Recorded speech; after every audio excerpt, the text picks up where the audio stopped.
नमस्कार, स्वागत है आप सभी का। आप देख रहे हैं एबीपी गंगा, आपके साथ मैं हूं राजीव ढोंडियाल। वक्त हाई अलर्ट का है, लेकिन उससे पहले बड़ी खबर जो आ रही है उसका रुख करते हैं। दिल्ली से प्रयागराज के लिए प्रियंका गांधी वाड्रा रवाना हो गए हैं।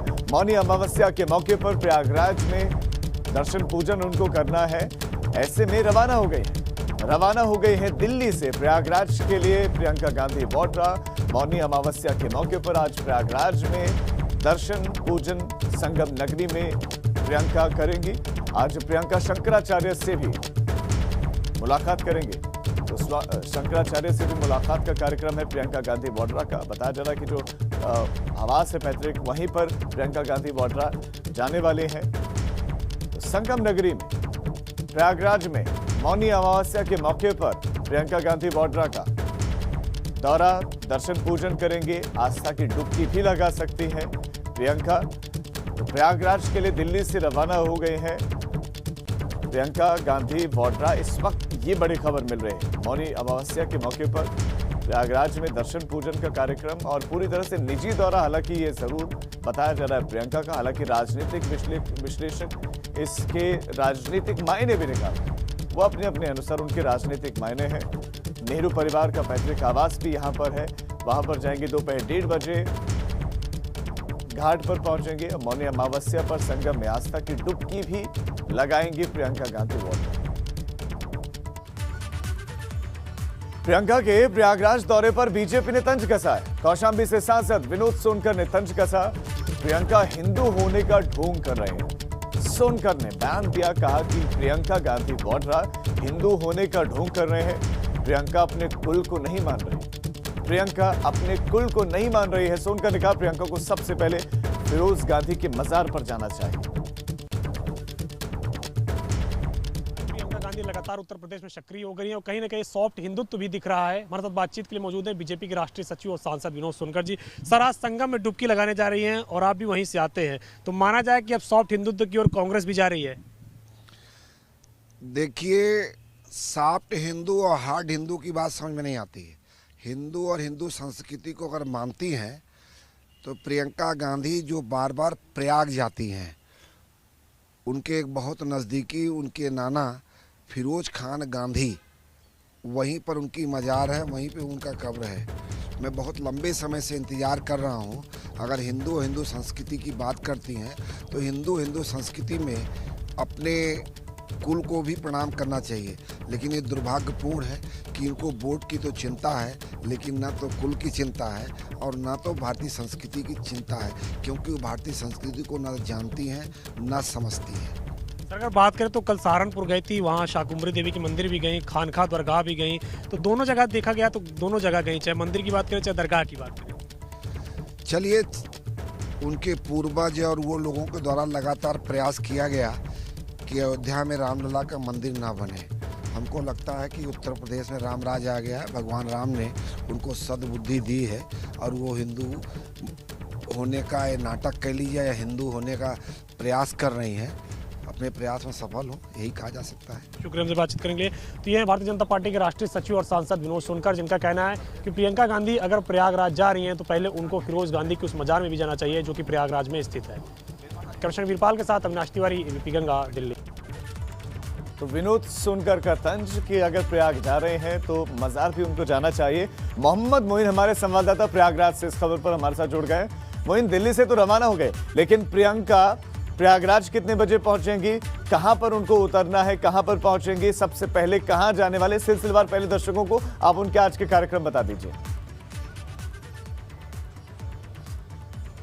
जी बिल्कुल, प्रियंका गांधी वाड्रा आपसे कुछ देर बाद जो है वो प्रयागराज के इसी एयरपोर्ट पर पहुंचेंगी। यहाँ पार्टी के बड़ी संख्या में जो कार्यकर्ता हैं, सेवा दल के कार्यकर्ता हैं, वो उनके स्वागत के लिए तैयार हैं। चुनिंदा नेता जो हैं वो अंदर उनकी आगवानी के लिए गए हुए हैं और जो बाकी कार्यकर्ता हैं वो यहाँ एयरपोर्ट पर लगे हुए हैं। उनको कई जगह कई कार्यक्रमों में शिरकत करनी है। तमाम कार्यकर्ताओं की अलग अलग जगह पर ड्यूटी लगाई गई है और अभी तक के हमारे पास जो कार्यक्रम है, जो सूचना है, उसके मुताबिक प्रियंका गांधी कुछ देर में एयरपोर्ट पर उतरेंगी। ये सफ़ेद सफेद रंग की फॉर्च्यूनर कार है, इसी पर सवार होंगी और यहाँ से सीधे जो नेहरू गांधी परिवार का पैतृक आवास है आनंद भवन जाएंगी। वहाँ तकरीबन 1 घंटे तक रुकने का कार्यक्रम है, वहाँ पार्टी कार्यकर्ताओं से मुलाकात की जाएगी। उसके बाद वो कार के जरिए जो है वो सीधे अरेल घाट जाएंगी, यानी माघ मेला क्षेत्र में प्रवेश कर जाएंगी और वहाँ स्टीमर से सीधे संगम जाएंगी। संगम पर स्नान करना है, डुबकी लगाना है, पूजा अर्चना करना है और उसके बाद वहाँ से वो मनकामेश्वर मंदिर जाएंगी। वहाँ पर शंकराचार्य स्वामी स्वरूपानंद सरस्वती के दर्शन करेंगी,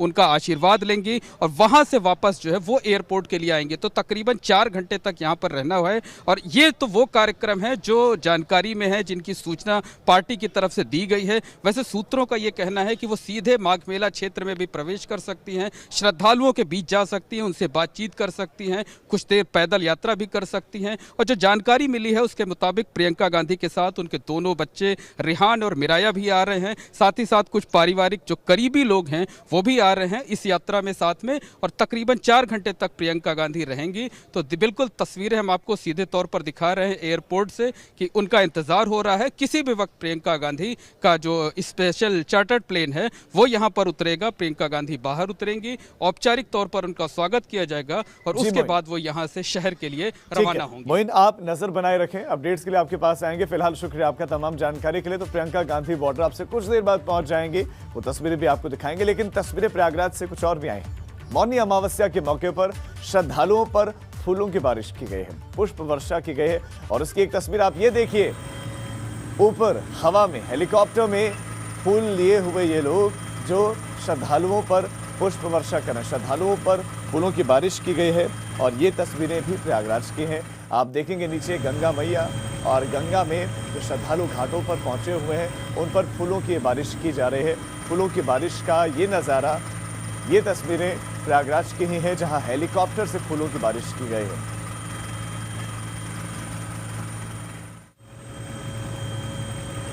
तो प्रियंका गांधी वाड्रा आज अब से कुछ देर बाद प्रयागराज पहुंचने वाले हैं, लेकिन इस बीच में डिप्टी सीएम दिनेश शर्मा ने निशाना साधा है। क्या कुछ कहा, सुनाते हैं। मैं किसी नेता के किसी कृत्य पर टिप्पणी नहीं करता, लेकिन इतना जरूर है कि कहीं भी स्नान हो लेकिन जनता के बीच में कोई रहे और जनता की जो परेशानियां, उनकी वास्तविक परेशानियों को से रूबरू अगर आदमी हो तो ज़्यादा अच्छा है। तो डॉक्टर दिनेश शर्मा को आपने सुना। प्रियंका गांधी बॉर्डर पर इससे पहले विनोद सोनकर तंज कस चुके हैं कि वो प्रयाग जा रहे हैं, वो मज़ार भी जाना चाहिए, उनको फिरोज़ खान गांधी की मज़ार पर जाना चाहिए, ये तंज उन्होंने कसा। लेकिन इस बीच में जो तस्वीरें आज आई हैं, एक तस्वीर ये भी है जब श्रद्धालुओं पर फूलों की बारिश की गई।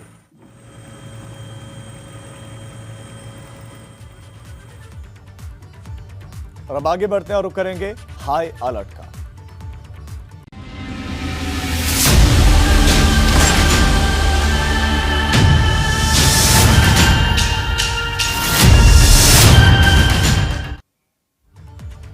फिरोजाबाद में कोयले से भरा हुआ ट्रॉला आग का गोला बन गया।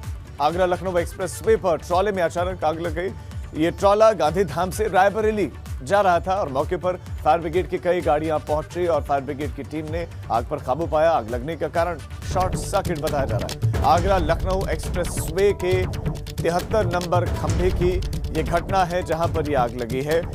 ये ट्रॉले में आग लगी और अचानक ट्रॉले में जब आग लगी जिसका कारण शॉर्ट सर्किट बताया जा रहा है, तो उसके बाद ये ट्रॉला धू कर जलने लगा। फायर ब्रिगेड को बुलाया गया, फायर ब्रिगेड की टीमें मौके पर पहुंची, गाड़ियां मौके पर पहुंचे, आग बुझाने का प्रयास किया गया। काफी देर लगी लेकिन आग पर काबू पा लिया। देखिए धुआं उठता हुआ आप देख सकते हैं। फायर ब्रिगेड की जो टीम है जो पानी की बौछार कर रही है वो अभी आप देख रहे हैं। ये आगरा बाकी जगह जो पूरी की पूरी घटना है, ये वहाँ पर मौजूद लोगों ने इसका वीडियो बना लिया और ये घटना आगरा लखनऊ एक्सप्रेसवे की ही है और 73 नंबर खंभे के बिल्कुल पास में ये घटना घटी जहाँ शॉर्ट सर्किट के चलते अचानक इस ट्रॉले में आग लगी।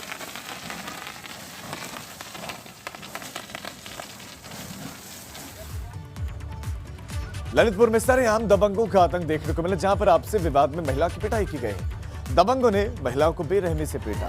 पाली थाना इलाके में बीच चौराहे पर एक गुंडागर्दी देखने को मिली। टैक्सी चालकों की गुंडागर्दी का ये वीडियो बताया जा रहा है जो वायरल हो रहा है। दूसरी तरफ तमाशबीन भी है जो ये तमाशा देख रहे हैं आप। अगर तस्वीरों में देखेंगे तो महिला है और महिला के साथ एक बच्चा भी दिख रहा है, छोटा सा, एक छोटा सा बच्चा भी वहां पर आप देखेंगे। महिला भागने की कोशिश कर रही है तो एक छोटा बच्चा भी वहां पर है, छोटा बच्चा भी है, लेकिन बचाने वाला महिला, देखिए छोटा सा बच्चा है महिला के साथ, लेकिन महिला को पीटा जा रहा है, दबंग पीट रहे हैं। टैक्सी चालक बताए जा रहे हैं, ये टैक्सी चालकों की गुंडागर्दी का वीडियो है ललितपुर का।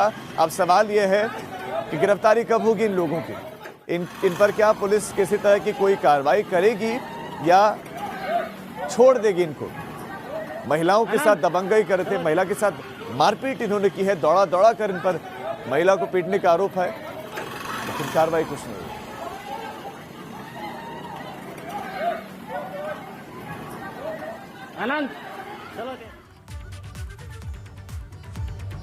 खबरों में आप आगे बढ़ रहे हैं। कौशाम्बी में लेहदरी पुल से एक ट्रक नीचे गिर गया और अनियंत्रित होकर लेहदरी गंगा पुल से यह ट्रक नीचे गिरा है।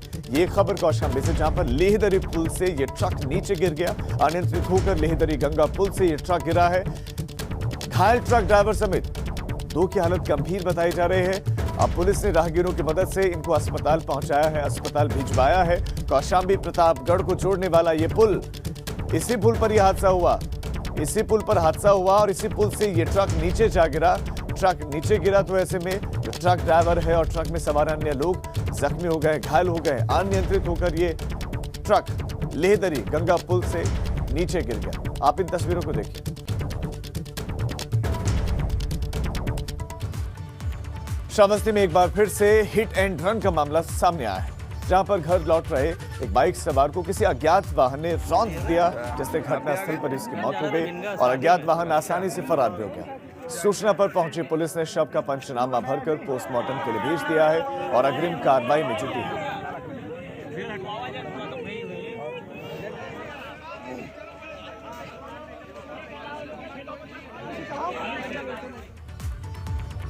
नोएडा मर्डर केस में तस्वीरें सामने आई। 9 फरवरी को गार्ड की हत्या हुई थी, मर्डर हुआ था गार्ड का और बदमाशों ने गार्ड को गोली मार दी थी और उसी की तस्वीरें सामने आई, उसी की तस्वीरें आई हैं। बदमाशों की हाथापाई की ये तस्वीरें हैं जो आप देख रहे हैं। ये तस्वीरें आई हैं 9 फरवरी को एक गार्ड की हत्या कर दी गई थी, एक गार्ड को बेरहमी से पीटा गया था, गोली मार दी गई थी। फिर उसी गार्ड के साथ दबंगों की बदसलूकी का, दबंगों की हाथापाई का ये फोटोज हैं, ये तस्वीरें हैं जो आप देख रहे हैं।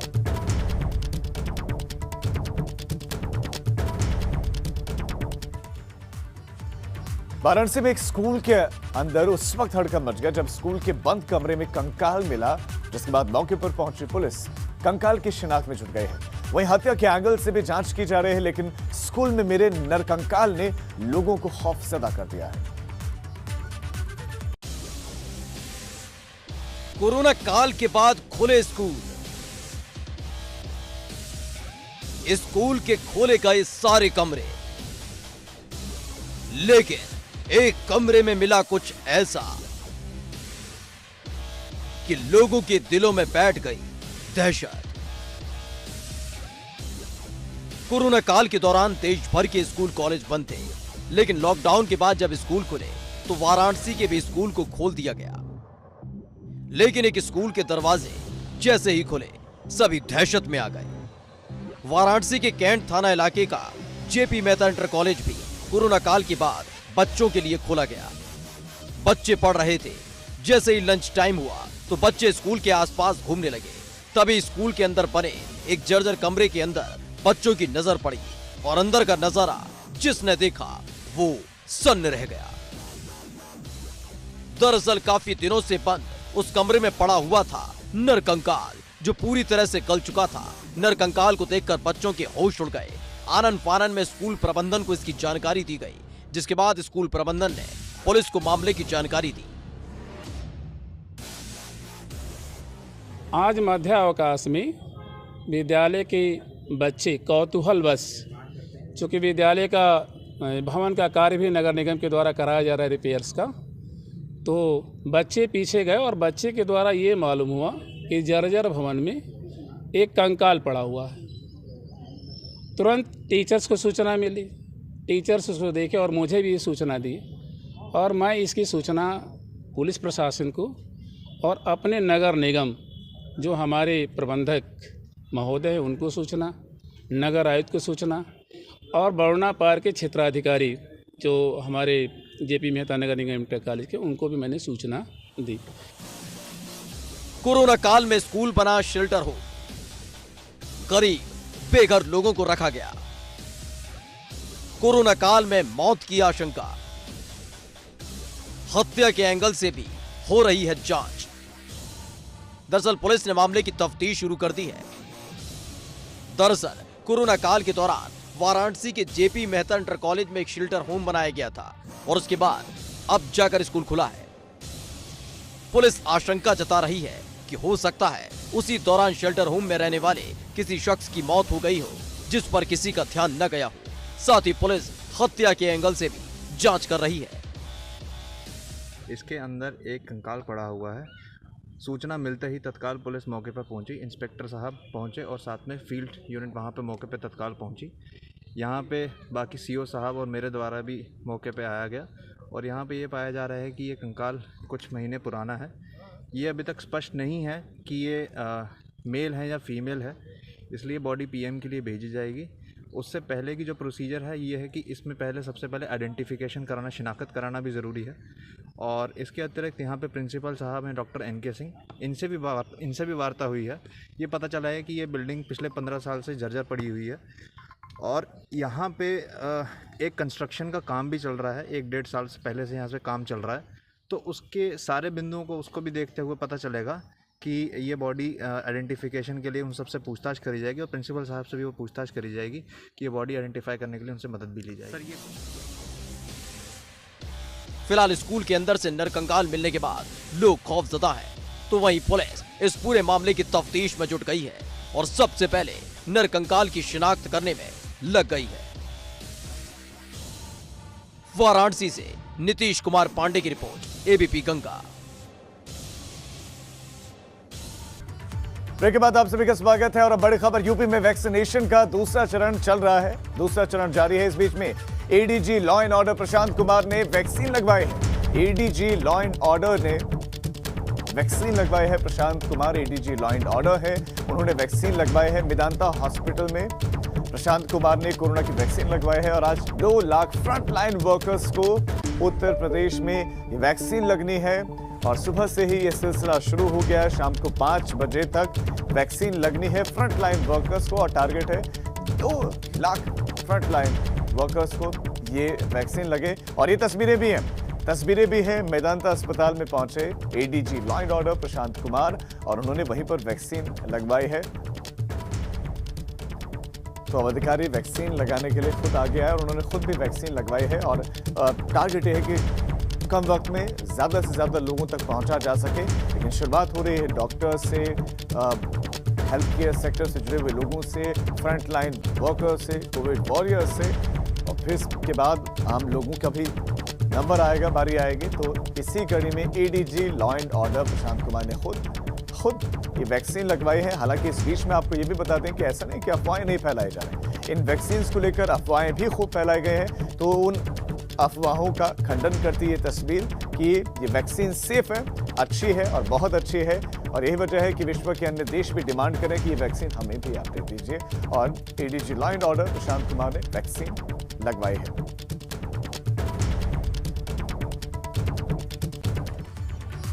और इसी खबर के साथ इस बुलेटिन में फिलहाल इतना ही, लेकिन उत्तर प्रदेश और उत्तराखंड की तमाम खबरों के लिए आप देखते रहिए एबीपी गंगा, खबर आपकी जुबान।